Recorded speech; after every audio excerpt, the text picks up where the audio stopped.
Hey, Delaware. Welcome to another episode of That Delaware podcast. So obviously we always get into our weekend, and I'm excited to share with the group that I went to Charlestown, Maryland this weekend. Caitlin, I know you have been. You took the Love kids it. to the beach One of there. my favorite hidden It gems. is. I feel like it's such a hidden gem. We have a friend who has a couple houses there and they Airbnb the one out. So we've been going there. We don't go every year, but my mom likes to go there. She loves to fish. So they have a pier and you can catch a bunch of fish out there.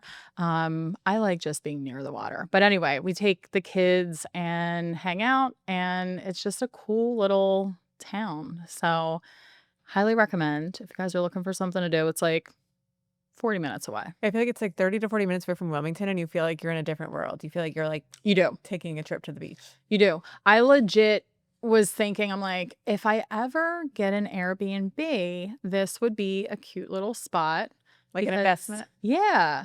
So I could enjoy it. And then I also, It's so close. because You it's need so, to- exactly. yeah. Like with our business, it's like if I needed to like go show a house, I could technically, Right. be there shortly. And we do swim in the water there. Some people don't. I would check the bacteria levels before you do. Yeah. I mean, it's the river, and I don't know. I don't get like super excited about the kids swimming in there, but like also, I don't Yeah. know. They do. We do. I mean, we're boat people, so we swim in the water. Yeah. Yeah. So highly, highly recommend. Kristen, what are we getting into today? We are talking about our biggest regrets in real estate. I mean, we're talking about our own personal regrets and any regrets that maybe our clients have had over the years. Anything jumping out at you guys?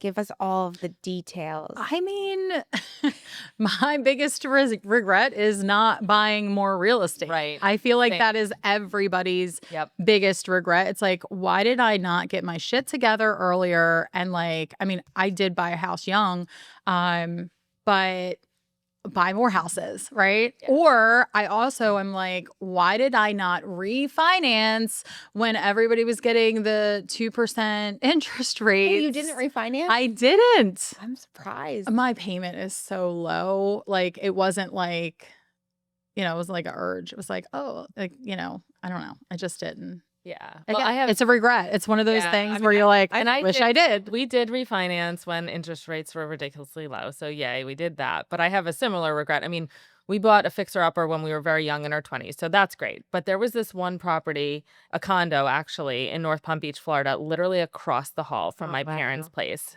in North Palm Beach. Beautiful condo, beautiful views. It's just the timing was off, right? We look back and it was like, I don't know, maybe it was listed at 400,000. It's now worth like $1 million. And it was right across the hall from my parents. We just didn't, the timing was off. And this happens to a lot of people, right? It's like my dad was dealing with cancer at the time. Like I had just had my twins. So the timing was not right. But we're like, oh man, like it was a fixer upper too. So we could have, so we just, every time we go down, we're like, man, we could have owned that condo and we don't.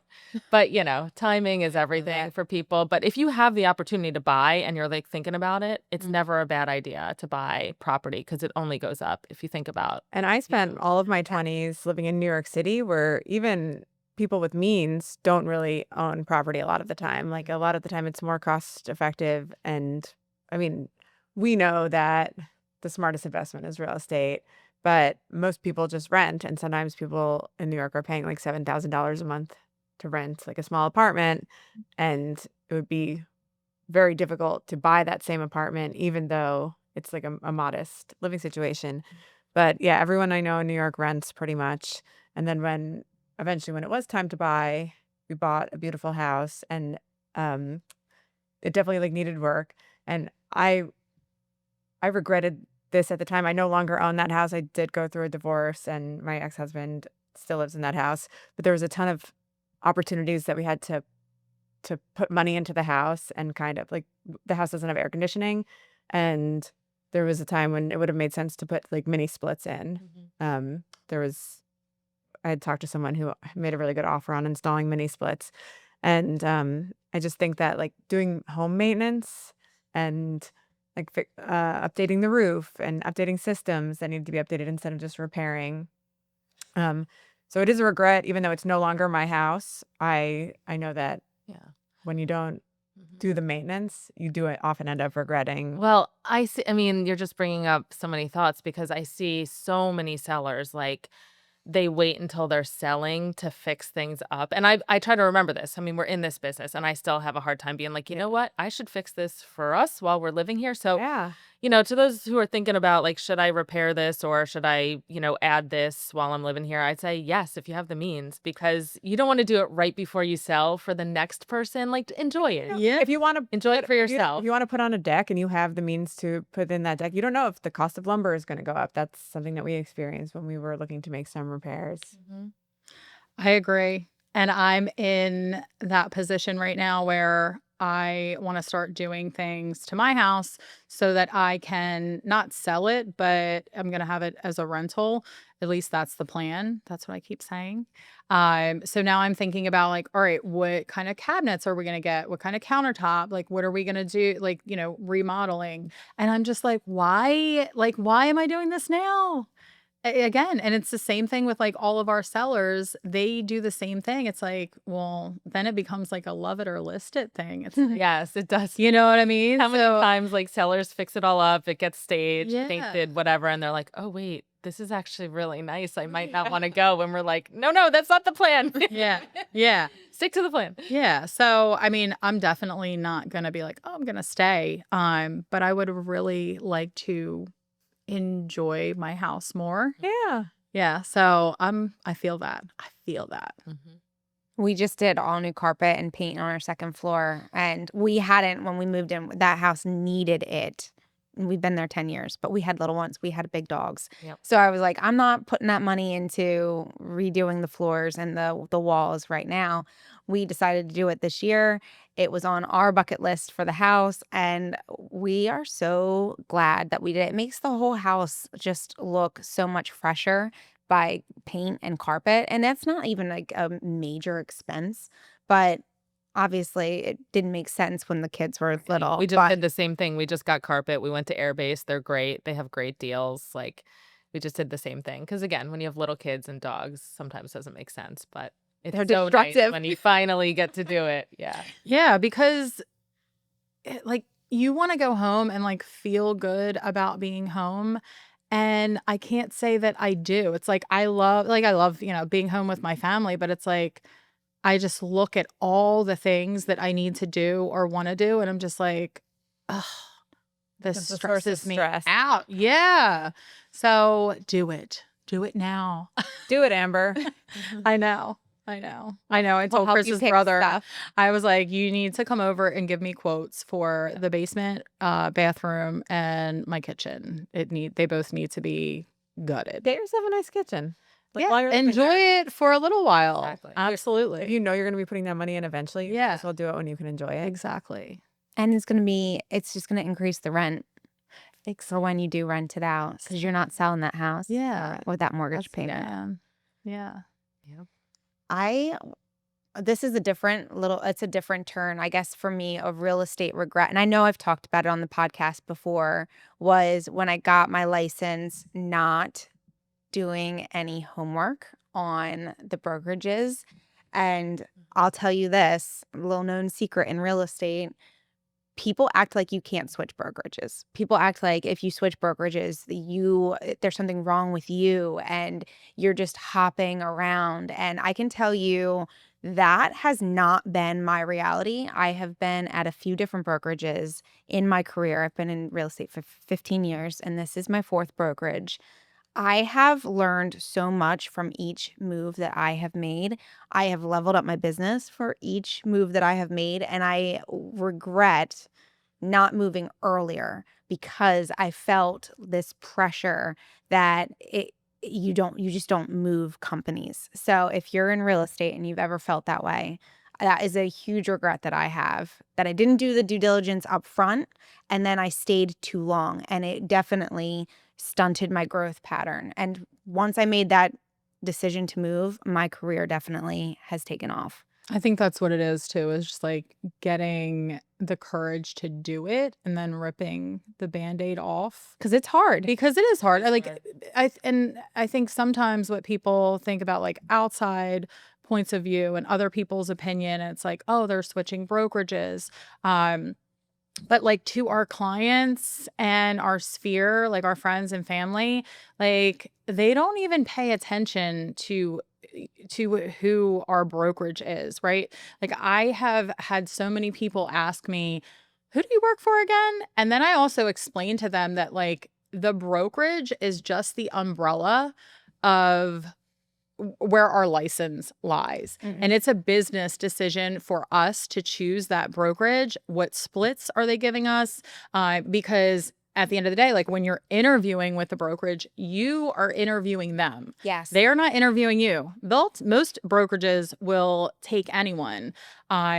So you are interviewing them and you need to figure out, what they're providing you. Also, I think what's important is like who is at that brokerage that you align with that is going to be a support system for you. Who do you wanna be So sitting in on those meetings with? Who do you wanna be hearing from? And I had a client recently, we were submitting an offer and she was kind of like looking over before she signed everything. And she's like, "Oh, I see it says here that you wrote Crown Homes Real Estate. Aren't you with the Rosario team?" So that just shows like of what little significance it is Yeah. to the client as long as you're serving them and doing the best job you can do for them, which really is going to be maximized if you're at a brokerage that like fills your cup with. Well, yeah, and I think that's what people don't realize. The brokerage is there to help the agent. The agent is there to help the client. yeah, And a lot of people don't realize that there is a separation. The brokerage really rarely even has contact directly with the client. They might have access to that information. Their name is on Their all of the name's on the paperwork, contract. but they're not having any conversations with the buyer or the seller Yeah. directly. I just met with sellers and I explained that to them. I said, you like I am working with you. I am an independent contractor. So, we are basically like a small business. So like we don't get a salary. We don't get paid weekly. We get paid when a house closes. And so when you choose to work with me, you're choosing to work with me. And I run my business differently than somebody else is going to run their business. And they were just blown away. They did not realize that that is the way it is. And so, like, nobody's, really policing agents and how they run their business and their systems and things like that. So, when you choose an agent, it's like, you really should ask them, you know, how do you run your business? Like, what kind of systems do you have in place? Like, what are you offering me, as a consumer? And people don't realize that. And so, one of the ways I explain it is like if you're a hairstylist and you work for, Amber's salon and you rent a chair there and your clients come there and you cut their hair, you color their hair, like that's just where you're doing your business, but you're still going to provide that same service whether you're at Amber's salon or Caitlin's salon. And so I feel like that kind of clicks with people.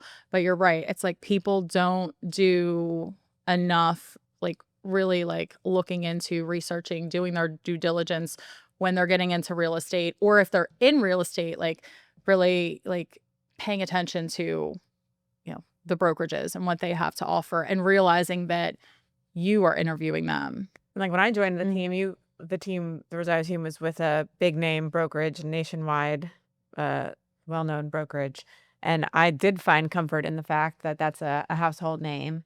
And then when Kristen, you announced that the team was moving and you hoped that we would all come with you to the new brokerage. I didn't really know what that meant. I'd only been licensed for a couple months, but now having been in the business for a couple years, I know that the value that Crown Homes, our current brokerage, provides to us. And I know that like we're on the cutting edge of technology, and that's something that we get from the brokerage that does directly affect the client, but they should kind of know why we've chosen the brokerage we're at. And if you had asked me before we made the move to Crown Homes, I would have said, "Oh, well, it's like a name that I knew." And now I can give you like a laundry list of reasons that have nothing to do with the name of our brokerage. Yeah. And there's values, sometimes it's just the financials that make more sense, right? Sometimes they want to utilize the technology. Sometimes it's just the connections within the brokerage. So it's like, your brokerage has so much to offer you, but you may not utilize all of it. You may not need all of it. You may just like That's true. pluck different things to utilize. And this is not a bash on any brokerage, because I can tell you universally, they're going to be top producing awesome agents at every single brokerage, and they're going to be agents at that brokerage who have not closed a single deal. So the brokerage is not the No, decider of it's the success. agent. It's Yeah. the agent, It is. and you have to know yourself well enough to know when it's time to leave. You have to know yourself well enough to know what things that broker is offering you that will benefit your business and Yeah. take your business to the next level, because we do run our businesses so differently. Yeah, and things change. Like when we changed brokerages, we like I was within that brokerage at two different offices.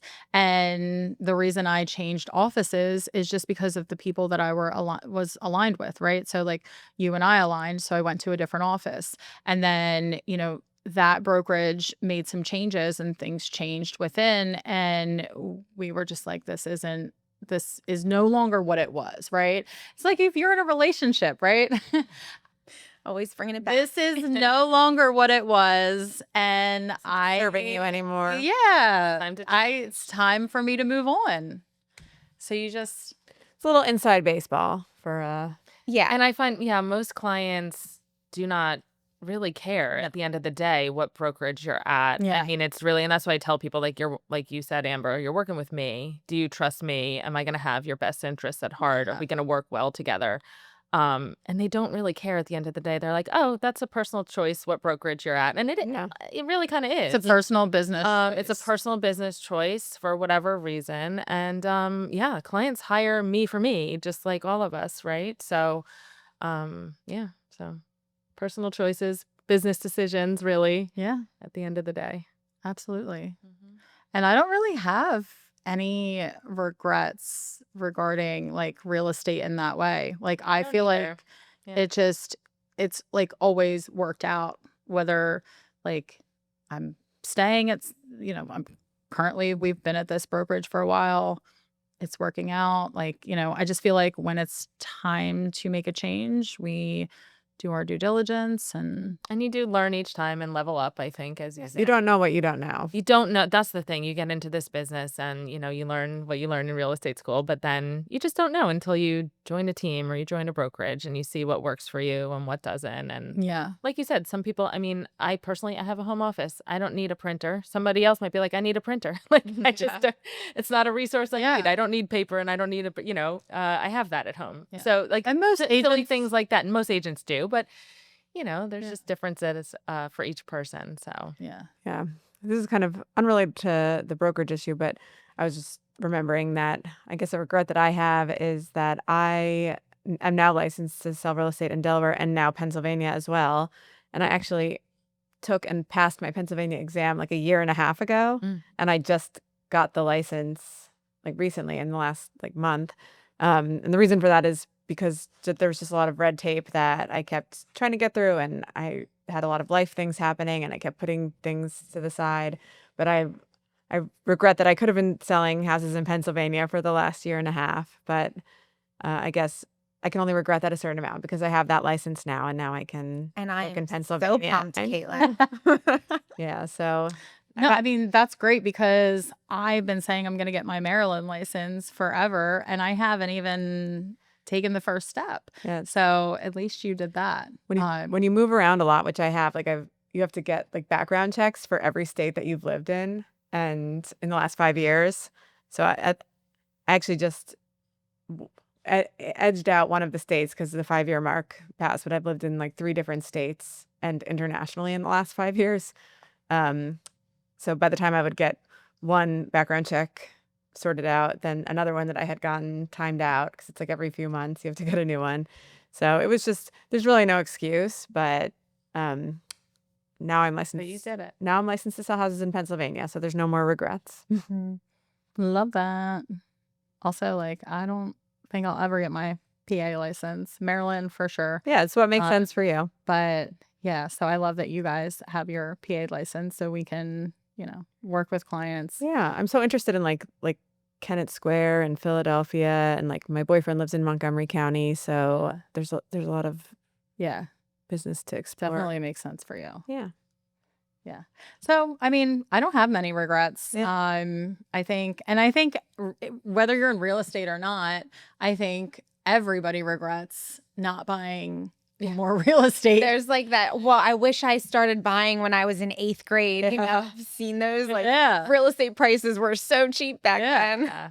For sure. So it's, and it goes back to like that regret is it makes me think of just how personal this financial decision is. And a lot of people that purchased homes weren't extremely comfortable with it at the time, right? They made it work. And then years later, Yeah. they're just like super secure because they made more money and home prices went up and now they have this really low payment and they have security and or their house is paid off. God bless you if it is. Yeah. Lots You of know. people have that. So just all that to say it may be scary financially, but if you can do it, it's a very personal decision. And if you Okay. can do it and you feel, mostly comfortable with it, do it.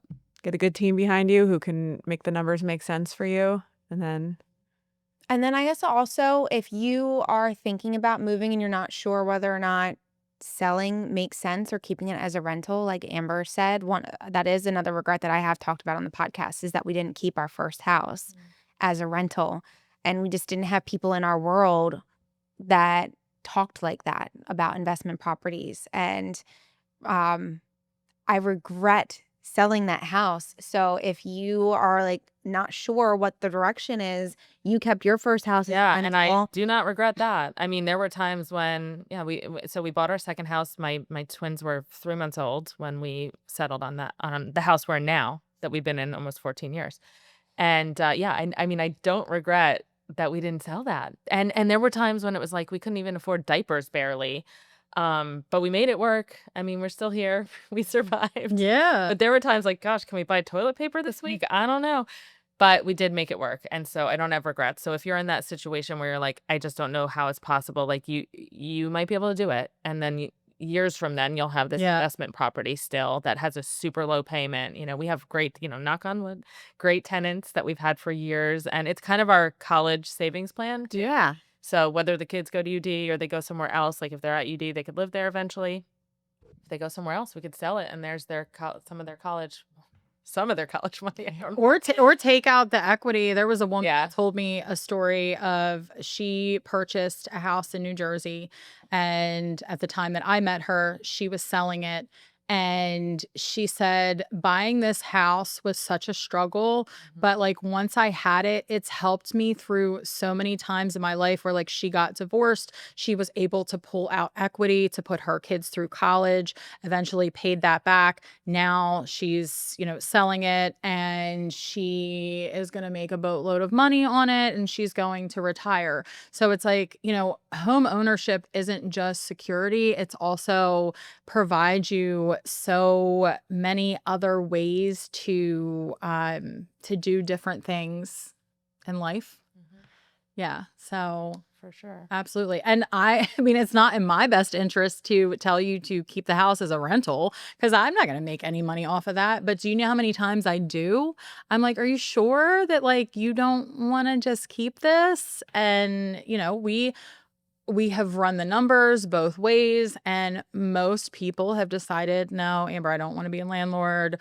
I understand where you're coming from, but I want to sell it. And I'm like, that's cool. Whatever works for you. We've done our due diligence. You have the information. You made the decision, but at least you made an educated decision to sell or rent your property. But I'm always going to give you the best advice for you rather than, hey, let's sell it so I can make some money. Yep. Because a lot of people will do that without educating you about all the options just so that they can Yeah. make some money. Yeah, Unfortunately, there are people that folks out will. there, Yeah. but I like to sleep at night. Exactly. Look Like, yourself you in the mirror. Yeah. Yeah, definitely. Yeah. Well, that's good that we don't have a ton of regrets. Yeah. I mean, it's the best way to live your life, honestly. I mean, Honestly, everything is always working out. We got to live by that Yeah. mantra. I always say that. what do I say? Wait, what is it? You learn, or you win or you learn. There you go. Yes. You either win or you learn. So that's Yeah. my kind of like, all right, well, that didn't go the way I thought, but I learned. So I guess there's that. And Yeah. I like the phrase that like the tuition for some life lessons is just higher than others. Yeah. Yeah. That's true. That's true. So I don't really have Fail faster. fail fast. I love that. We got to put all these on I side. know it sounds like contrary to how most people think, but I'm like, failure is an option. Yeah. Because that means you tried something and it's Yeah. not really, is it really a failure, or did it just not work out? Yeah. You need to change paths. Yeah. So And it's a lesson. this is the positive spin on regrets. Yeah, it's No, Life, true. life left Oh, for the Rosaya team. all right. Well, that's kind of all we have for you today. Thank you so much for tuning in to That Delaware podcast. We will see you on the next episode. Thank you for tuning in to another episode of That Delaware Podcast. Be sure to follow us on Instagram at That Delaware Podcast and our team page at @RosioTeam_real estate. And of course, if you have any real estate or Delaware questions, feel free to reach out.